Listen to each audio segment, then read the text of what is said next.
Burton or Burt Alvord is the famous lawman turned outlaw who formed a gang, robbed a train, escaped prison, and faked his own death to escape the law.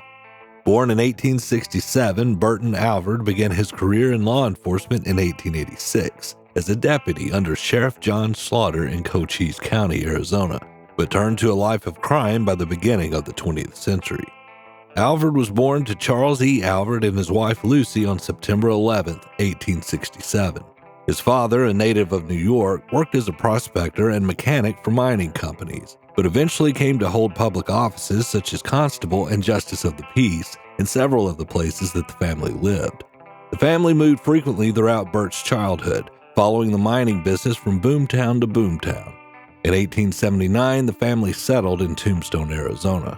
When he was 15 years old, he worked as a stable hand at Tombstone's OK Corral. Rumors state that is where he witnessed the famous Tombstone gunfight that included renowned gunfighters such as Virgil Earp, his brother Morgan and Wyatt, and Doc Holliday. 3 years later, he was present when vigilantes lynched John Heath, a convicted thief and murderer. The banditry and lawlessness for which Tombstone was famous would certainly have made an impression on the young Alvord. As he got older, Alvord had the reputation for frequenting saloons and involving himself in several bar fights. Despite his behavior, Cochise County Sheriff John Horton Slaughter, perhaps impressed with the toughness demonstrated by Alvord, recruited him as a deputy in 1886.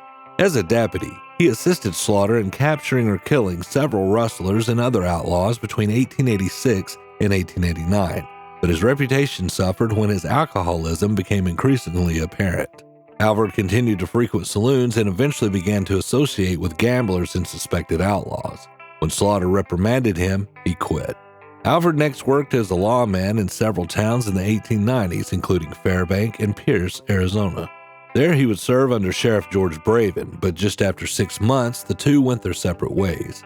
Unbeknownst to Braven, the two would meet again, but under much different circumstances. Alvord went on to Wilcox, where he first worked as a constable and later became a deputy sheriff. However, he commanded very little respect, as by this time, he had become a severe alcoholic. By the turn of the century, Alvord had given up on being a lawman and decided to join with many outlaws he had befriended over the years. His life of crime began with cattle rustling, where he started a gang with outlaws Billy Stiles, Bill Downing, and Three-Fingered Jack Dunlop, men he had once pursued during his career as a lawman. The gang committed many armed robberies throughout Cochise County. Their luck, however, ran out when they decided to rob a train in Fairbank, Arizona. On the evening of February 15, 1890, the train had stopped at Fairbank to offload some cargo. The group of bandits, blending in with the crowd as drunken cowboys, slowly approached the stopped train. Eventually, they made their way to Jeff Milton, who was standing guard when they pulled guns on him and shouted, "Hands up!" At first, Milton thought it was a joke, but the bandits called out again, and one of them shot Milton's hat off his head, and he realized these men intended to rob the train. Milton was then shot in the shoulder, and he fell to the ground badly wounded. Fortunately, he had a sawed-off shotgun with him, and from the ground he blasted Three-Fingered Jack as he tried to enter the car. The shot struck Three-Fingered Jack directly in his abdomen, launching him backwards onto the ground, and another pellet from the blast struck gang member Bravo 1, Tom Yoas, on his upper leg. Milton slammed the car door shut just before losing consciousness. The robbery quickly spiraled out of control, and the gang abandoned the scene. They tossed Three-Fingered Jack on the back of a horse and sped off. The outlaws quickly split up, planning to meet outside of Contention City, Arizona. Three-Fingered Jack fell from his horse only a few miles from the robbery, and unable to move from the pain of his wounds, he laid on the ground for 14 hours before a posse found him. He was taken back to Tombstone, where he died a week later. Later that year, Burt Alvord would be arrested for his participation in the train robbery. Shortly after his arrest, he was taken to Tombstone under the watchful eye of Sheriff George Braven, the same sheriff that he once worked for. On April 7, 1900, Braven had 25 prisoners housed in his jail, including Alvord. It was about the same time that gang member Billy Stiles came to bust Alvord out of prison. Upon entering the prison, Billy Stiles held a gun up to Braven, demanding the release of Alvord. When Braven refused, Stiles shot Braven in the foot, leading to the loss of 2 of his toes. The prisoners took this time to make their great escape, and all 25 prisoners were once again free men.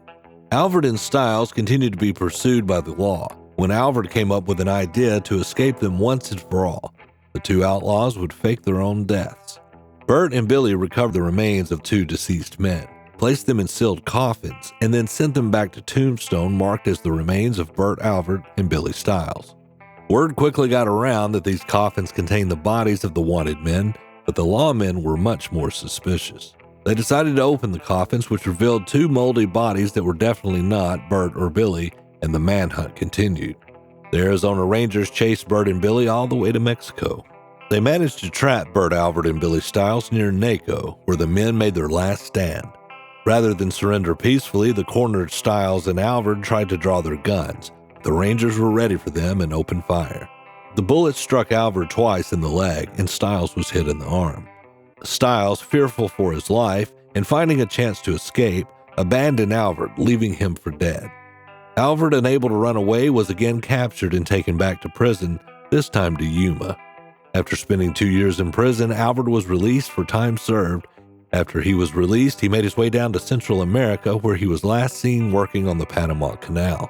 Lawman turned outlaw Burt Alvord would be remembered as a cunning, gunslinging cowboy who made a career out of eluding the law, marking his place in history as a legend of the West.